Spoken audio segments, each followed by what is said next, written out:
Let us first examine the idea of space.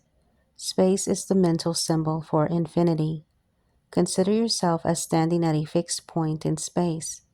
Then you must realize that there exists an infinite distance or extension in space from that point in an infinite number of directions, leaving out of consideration all objects in space, considering pure empty space, and you must see that there is an endless extension possible in innumerable directions, extension without end. Imagine a number of miles represented in a row of figures extending from Earth to the most distant star.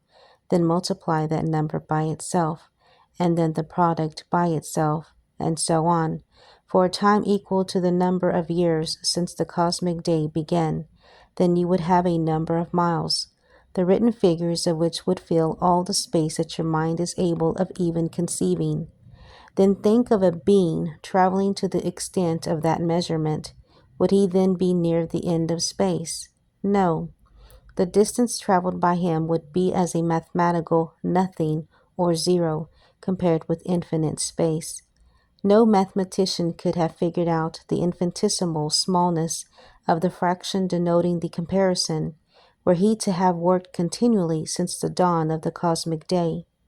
The calculation would be endless, because the result would be infinitesimal, and at the end he would have to place the sign of infinity back of it. Just think, to be able to travel for all eternity through space without coming to an end. You cannot come to an end of space, even in thought or imagination. Try it. You will find that think as far as you will into space, there must always be infinite space beyond that imagined point. There is no up or down in space.